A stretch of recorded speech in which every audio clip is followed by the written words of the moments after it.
So in today's video, I'm going to be diving deep into what specifically butterfly koi are. We're going to start off with a little bit broad sort of view on what they are, how they're different from normal koi. We're going to go into their origins and where they came from, who started breeding them first, and then we're going to talk about some of the best breeders to get butterfly koi from, if that's something you would like. And then I think we'll round off with like my personal sort of opinion, because may as well put that in there as we're kind of giving a full overview as best we can to the butterfly koi itself. So if we start off then, the butterfly koi is pretty much no different to a normal fish. You can get them in any variety you can think of for the normal short fin sort of varieties. They're very, very simple sort of kaku with a nice short fin, showas, shizuis, asagis, anything. But the difference with butterfly koi is they have much longer fins and tails.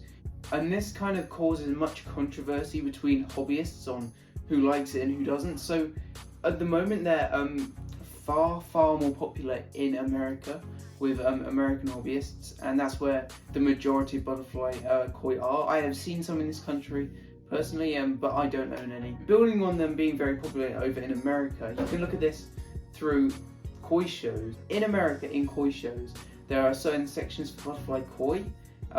However, in Japan, for example, where koi are from, where they originated, there are no classes for butterfly koi because they don't see them, well, they're a lot less popular, should I say. There are breeders there that do them really well, which we'll get onto later in the video, but they're just not as much of a big deal as they are in America. Butterfly koi are believed to originate from Asian carp, long-finned Asian carp in Indonesia, which are found in like small canals and streams and stuff. I don't know how accurate that information is because I've been reading online from multiple different sources. They all look to that as an origin for the butterfly koi and where they started off. So there are, from what I've read, there are like different views on who actually made the first butterfly koi. It's not as simple as, yes, this one koi farm gave it a whirl and it worked out and then they started it off. There are multiple different sources that I've read. The one that you may believe is true, just from reading online, is there's a koi farm in North Carolina called Blue Ridge Farm. And I'll leave the website and what I was reading about in the description with a link so you can read on about that if you're interested. But I was reading about them and they suggested that they started it off. They kind of imported the first, I think it must have been 8 or something, Asian longfin carp, because they were told they were koi even though they were just like grey and brown. From what I was reading, that's what they got. So they crossbred them with koi to begin with and they didn't get many results, but they say they started it off, they got the first ones. But then it goes on to say, however, in Japan they were doing something very similar at the same time, crossing them with the longfin Asian carp. But I've also read on Kadama Koi Farm's website, and I see them as a very respectable company and koi farm to read about and look at their fish. And I've also been reading in koi books about the origin of the butterfly koi, and I don't know how accurate that American koi farm is saying they started it off, because there's different stories kind of from all the places I've read of this different things. So I think it's kind of, many places kind of started off, but it was kind of brought into popularity by one or two main things. So it's kind of competing views. So don't take that as the truth, because that's just kind of how I'm interpreting it. But there are basically multiple different people or stories where they could have originated from. Oh, I'll also leave a link to Kadama Koi Farm and what they've got about butterfly koi, because they don't have as much written down as the Blue Ridge Koi Farm does.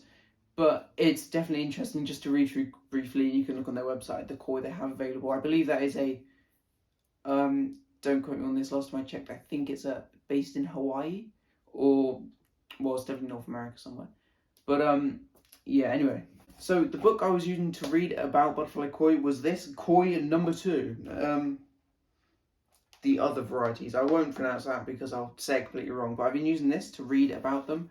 And there's a little section at the end. What I'm going to do is I'm just going to get some pictures of the bits of text, put them up on the screen, and do pause them if you would like to read what it's got to say, because it's very interesting. I see this book as very reliable and respectable and a very good way of getting knowledge on specific koi farms and also koi breeds, because it talks about koi varieties and then you go and meet some of the the breeders in Japan that do specific varieties get a kind of a talk, kind of rundown about their koi farm, which is really cool. So I'll put some pictures in so you kind of get a proper idea of what's being said there. For the penultimate section of this video, I want to talk about specific breeders that are really good to get butterfly koi from if that's something you want to do. And these two breeders are Japanese, just so you kind of get a full idea of what you're looking for basically and where you could have an idea to get them from. So the first breed I'm going to talk about is Yamasan, I believe, and they focus on metallic butterfly koi. The second breed I want to talk about is Suda Koi Farm. They cross butterfly koi with Go Sankey varieties, so Sankey, Showa and Kahaku, to produce long fin versions of those, which is pretty cool because the two farms do kind of separate things but are both very well known and have a good reputation for butterfly koi. So that's really cool. And yet again, if you want to look at some of the stuff they're doing, check out Kodama Koi Farm their website, because they have a lot of fish that they sell from there, and they have a bit of information on the breeders as well, because that's what they suggest. And I did a little bit more information into those two koi farms, and I can agree they do some really good stuff there. And a lot of people have said that that's kind of the main places to go, like the real well-known places. That's pretty cool. And to round things off, I wanted to kind of give my opinion on butterfly koi. So to give you an idea, for people who haven't seen my channel before, I do have a koi pond. I have fish at my dad's as well, but I don't have any butterfly koi because for me personally, I kind of respect them. You know, I can see one and go, yeah, that's cool. But for me, it just doesn't float my boat, so to speak, because of the long fins and stuff just get ripped so easily, and they can basically look a bit rubbish after that. So it's not something I really want. I do like just a normal koi, a bog standard, so to speak, with the normal fins, and it's all very lovely then. I do like that. But I think, yeah, butterfly koi do have their place, and people obviously really like them, and some others really dislike them, and there's people in the middle. But I think, for me, it's not something I want in my pond, or probably won't ever get. But I can agree with some people that have them in their pond, because they can look good sometimes. For me, I think there's ponds I've seen that, people in America have, that I think butterfly koi do look good in, but as an overall, I think butterfly koi aren't as good as just the original bog standard, which is, in my opinion, much better. But one last thing I wanted to say before I wrap up the video, if you have any other sort of varieties of koi or some sort of koi thing you want me to look into and do a bit more research and pull together into a proper video like this, do leave it in the comments down below, because I'll be sure to do that, because that would be pretty cool. I really did enjoy looking into this, getting a little bit more information on some parts of koi that I don't really know much about, apart from they've got long fins and that's it. So that's pretty cool. I've got the links obviously in the description for those websites, so do check them out and give a kind of a proper read over so you get a full picture of the story and the background to these different places that speak about butterfly koi. One last thing, if you have enjoyed, do like and subscribe, and check out some of the previous videos on the channel where you can look at some of the fish I own, because recently I got some new Shiros, and I did a video on the metallics, so basically Benikigakuri and some other metallic stuff in there, and it's all really awesome. So they're there on the channel, so do check them out as well. So thanks for watching, and I'll catch you guys in the next one.